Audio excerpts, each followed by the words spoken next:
आज की अपनी मानसिक योग्यता जो चालू होने वाली है वो क्या है, ऐसे के ऐसे ये आकृतियां दी हुई है जो कहीं न कहीं ABCD में कहीं न कहीं छुपी हुई है अपने, ठीक है।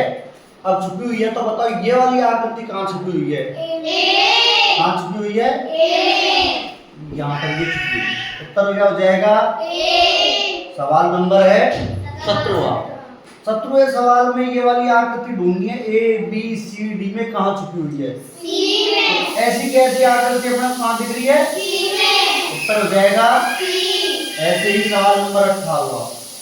18वें सवाल में ये त्रिभुज की ये चोंच है।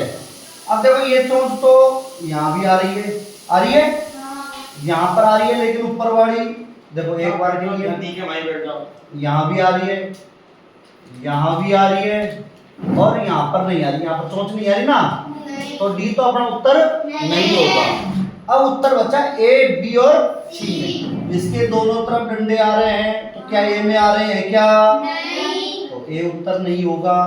B में आ रहे हैं कि इधर की तरफ, तो B भी उत्तर उत्तर हो जाएगा C में। देखो दोनों तरफ आ रहे हैं ना, क्लियर।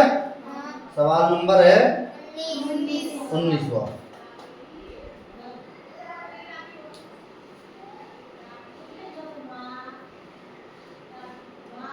19वां सवाल है अपना, इस तरीके की आकृति दी हुई है, ये अपने को कहीं न कहीं छुपी हुई है और इसको ढूंढने के लिए ऐसा तिरछा डंडा देखो, यहाँ से यहाँ तक तिरछा डंडा कहाँ दिख रहा है, कहाँ दिख रहा है, कहाँ दिख रहा है, बी में ये दिखाई दे रहा, उत्तर हो जाएगा सवाल नंबर 20वां। सवाल में ऐसे अपने को ये वर्ग बनाना है, ठीक है। अब ये आकृति ढूंढनी है, देखो ऐसी की ऐसी आकृति को अगर इसको पलट दिया जाए, इस तरीके से पलट दिया जाए तो ये वाली आकृति बनेगी, उत्तर क्या हो जाएगा, आ जाते हैं सवाल नंबर 21वां। 21वां सवाल है,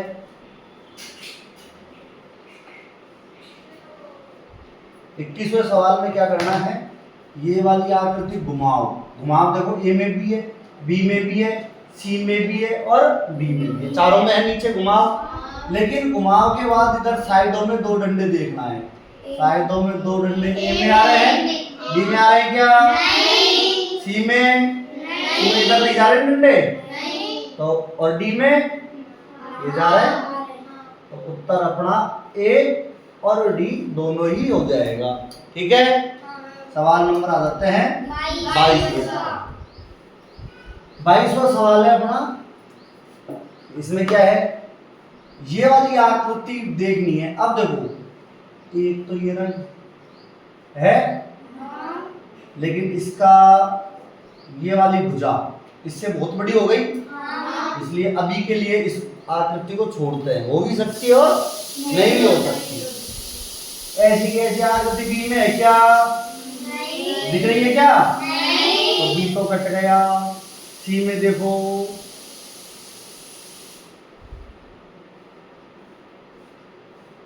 सी में दिख रही है क्या, लेकिन वो छोटी साइज नहीं दिख रही इसमें, और डी में भी तो बिल्कुल नहीं है। इस अकॉर्डिंग ए और सी दोनों एक जैसे दिखाई दे रहे हैं, तो उत्तर अपना ए भी हो जाएगा और सी भी हो जाएगा, ठीक है। सवाल नंबर 23वां।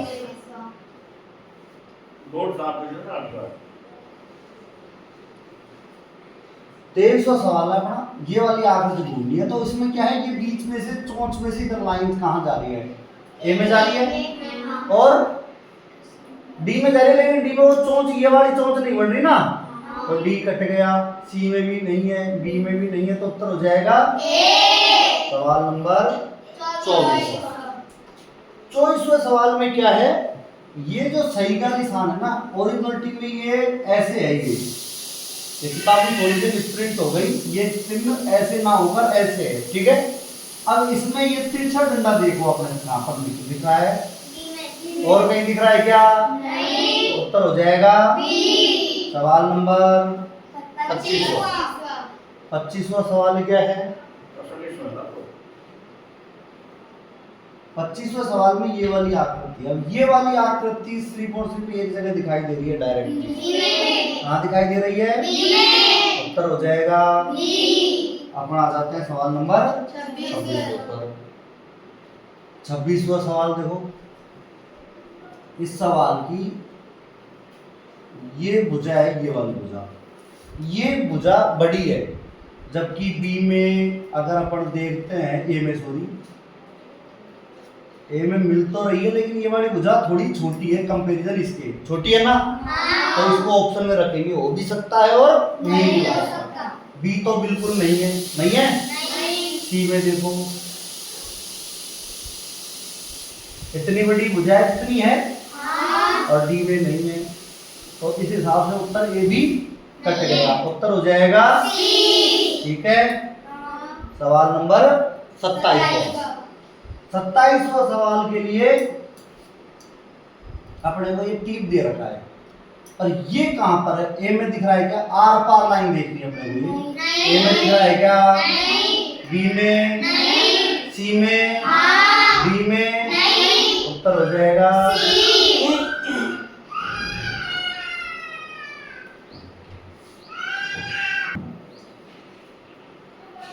तो ये सीधी लाइन मिल रही है सी में। अब ये आकृति देखते हैं अपन कहां पर। देखो ये इधर से ये सीधी लाइन ये आ रही और ये नीचे आ गई, ये बन गई, मिल रही है। उत्तर हो जाएगा सी। सवाल नंबर 28वां सवाल देखो। 28वें सवाल में क्या है? ये वर्ग बना हुआ है, इसके अंदर ऊपर की लाइन पर चोंच, त्रिभुज की चोंच है जो टच हो रही है। अब यहाँ पर त्रिभुज तो बन रहा है, लेकिन क्या ऊपर वाली लाइन पे टच हो रहा है क्या? नहीं। तो उत्तर ए नहीं है। बी में भी त्रिभुज बन रहा है, लेकिन ये लाइन से ऊपर गई ना चोंच, उस अकॉर्डिंग बी भी उत्तर नहीं है। सी में देखते हैं, सी में ये आकृति रही, ये त्रिभुज के चोंच टच हो रही है, ये क्या बन रहा है? ये वर्ग नहीं है, यहाँ पर वर्ग है, यहाँ पर आयत है, लेकिन जब अपने को एग्जैक्ट उत्तर नहीं मिले तो आसपास को उत्तर ढूंढते हैं, तो अपना ये उत्तर हो सकता है। इसको अपन चौथी आकृति मानते, चौथी आकृति में बन ही नहीं रहा, तो ये भी कट गया। उत्तर क्या हो जाएगा अपना? सी। अब आ जाते हैं सवाल नंबर 29। 29वां सवाल है अपना, ये बी वाली आकृति ढूंढनी है। कौन सी ढूंढनी है? बी वाली। अब देखो बी में, इसमें भी बी मिल रहा है, इसके अंदर भी बी मिल रहा है, इसमें नहीं मिल रहा, और इसके अंदर भी बी मिल रहा है, लेकिन इन चारों में से, इन तीनों में से कौन सी आकृति होगी? डी। जो ऐसे की ऐसे मिल जाए।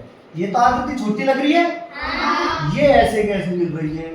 उत्तर क्या हो जाएगा? डी। सवाल नंबर 30 में ऐसे एक त्रिभुज उल्टा और एक त्रिभुज सीधा जो एक दूसरे के ऊपर है। यहाँ पर है क्या? यहाँ पर सीधा तो है लेकिन उल्टा नहीं है। यहाँ पर है देखो,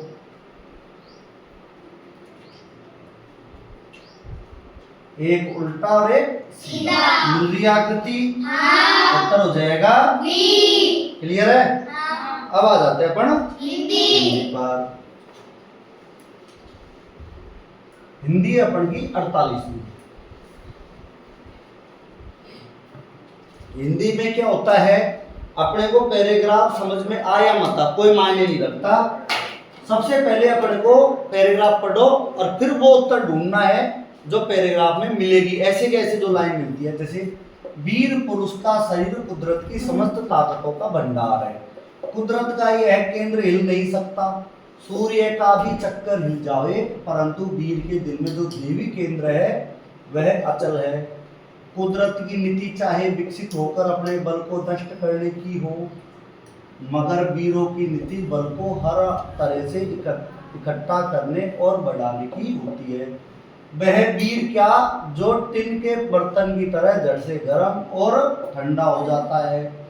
सदियों नीचे आग जलती हो तो भी शायद गर्म हो, और हजारों वर्ष बर्फ उस पर जमती रहे तो भी क्या मजाल जो उसकी वाणी तक ठंडी हो।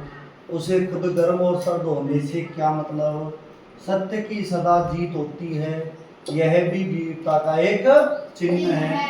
विजय वही होती है जहाँ पवित्रता और प्रेम है। दुनिया धर्म और अटल आध्यात्मिक नियमों पर खड़ी है। जो अपने आप को उन नियमों के साथ अभिन्न करके रहता है उसी की विजय होती है। अब सवाल नंबर पहला, वीर पुरुष के शरीर को लेखक ने किसका भंडार बताया है? अपन चारों ऑप्शन पढ़ते हैं। समस्त ताकतों का, समस्त गुणों का, समस्त दोषों का, हिम्मत और त्याग का। अब ये लाइन ढूंढनी है अपने को।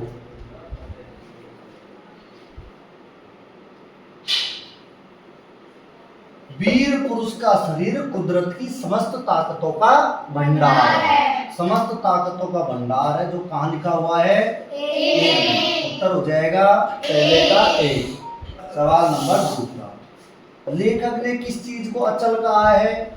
वीरता को, दिल में स्थित देवी के गुण को, कुदरत की ताकतों को और कुदरत के नियमों को। अब इसको अचल शब्द ढूंढेंगे अपन। इसमें ये लिखा हुआ वह अचल है। वह क्या? ऊपर पढ़ते हैं। वीर के दिल में जो देवी केंद्र है वह अचल है। अब क्या? दिल में जो देवी केंद्र है। चलो ये ढूंढते हैं। उत्तर हो रहा है बी में, दिल में जो स्थित देवी के गुण को। सवाल नंबर तीसरा, खालिस्तान वीरता का एक चिन्ह है। अब वीरता का चिन्ह क्या है? साहस, त्याग, इकट्ठा करने की नीति और सत्य। इसमें ढूंढते हैं अपन। सत्य की सदा जीत होती है, यह भी वीरता का एक चिन्ह है। उत्तर हो जाएगा सत्य। ABCD में डी।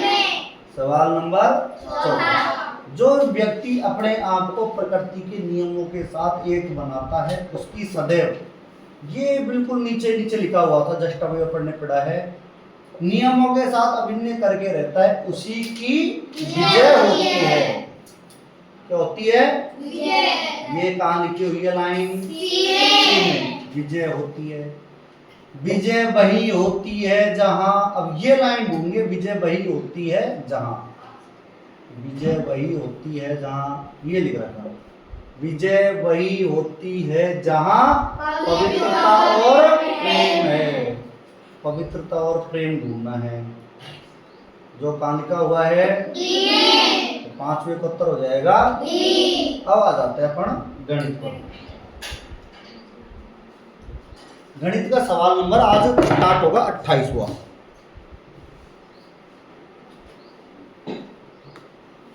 28वां सवाल नंबर है, एक नौकर को प्रतिदिन, प्रति मतलब एक दिन की मजदूरी कितने रुपए मिलती है?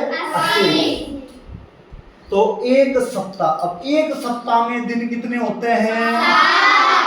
अपने को एक दिन प्रति मतलब एक दिन की मजदूरी मिली 80। तो 7 दिन की मिलेगी, कम कि ज्यादा? ज्यादा के लिया गुना 7, 0 की 7 2 8। ABCD में कहाँ है? उत्तर हो जाएगा सवाल नंबर 29वां सवाल है, राकेश एक काम को 4 दिन में और दिनेश उसी काम को 6 दिन में करते हैं। काम के अपने 2 प्रकार के सवाल होते हैं, एक में तो आदमी दिए जाते हैं, एक में उनका नाम दिया जाता है। जब कभी भी नाम दिया जाता है तो क्या करते हैं, जितने दिन आ रहे हैं उसको एक दिन का काम निकालते हैं और एक दिन का काम निकालने के लिए 1 के बटा में लिख देते हैं। तो राकेश का एक दिन का काम कितना हो गया? 1/4। उसी तरह दिनेश का भी एक दिन का काम कितना हो गया? 1/6। ये पूछ रहा है दोनों मिलकर, जब दोनों मिलेंगे तो काम जुड़ जाएगा। और दोनों का क्या लूँ? 4 और 6 का क्या लूंगा? 4 और 6 का लैसे पे होता है 12। 4 का पाड़ा बोलेंगे 4 दूनी 8, 4 तिया 12 और 3 एकम 3 जोड़। 6 का पाड़ा बोलेंगे 6 दूनी 12, 2 एकम 2, 3 में जोड़ेंगे 2, 3 और 2 5 बटा 12। जब अपन ने दिन को उल्टा किया तो ये काम आया एक दिन का, इसको पलट देंगे तो कितने दिन में काम हो जाएगा? 12/5 और 5 का पाड़ा बोलेंगे 5 दूनी 10 बचा 2, 2 सही 2/5। जो काम पर स्थित है सवाल ऑप्शन डी। क्लियर? सवाल नंबर आ गया 30वां सवाल है काम का दूसरा टाइप। अभी पहला टाइप पढ़ा था हमने, ये है दूसरा टाइप। 3 आदमी किसी काम को 5 दिन में पूरा करते हैं, तो आदमी और दिन की क्या बना लेंगे, लाइन बनाएंगे। आदमी और दिन।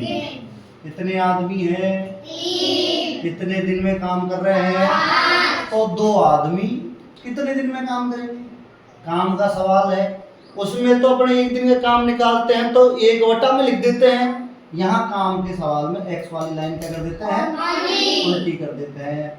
आमने सामने की x के सामने की का 3 को 5 से गुणा करेंगे और 2 का क्या दे देंगे, 5 को 3 से गुणा करो, 5 किया 15 बटा 2 का पाड़ा बोलेंगे 2 संतो 14 बचा 1/2। किसी के कंफ्यूजन हो रहा हो, कुछ नए बच्चे हैं जिनके कि गुरुजी यहाँ से यहाँ किसको बदल देते हैं, तो अपन ने कल नियम दिया था।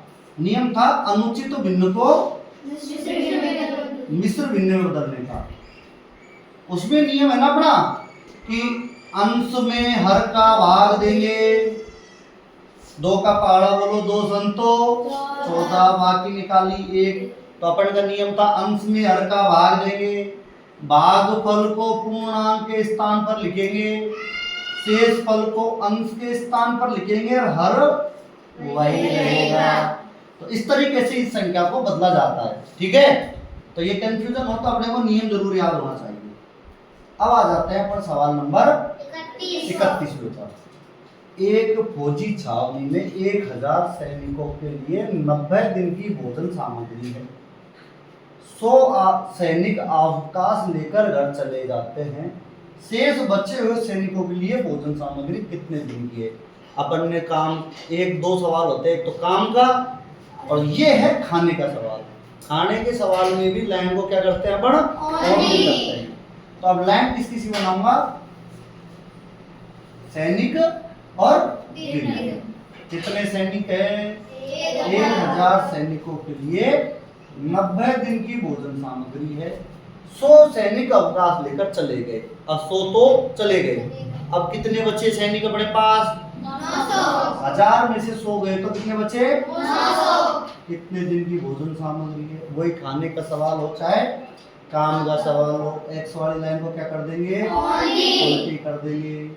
आमने सामने की एक्स के सामने की का 1000 गुणा 90 बटा 900। 2 जीरो से कट गई, 9 से कट गया, ऊपर बची 0 1 और 1 एकम, जो कहाँ पर है, क्लियर। सवाल नंबर 32वां सवाल अपना। एक ट्यूब का मूल्य 36 रुपए है। एक ट्यूब लाइट कितने रुपए की है, 36। और एक बल्ब का मूल्य, ये तो है ट्यूब और ये है बल्ब।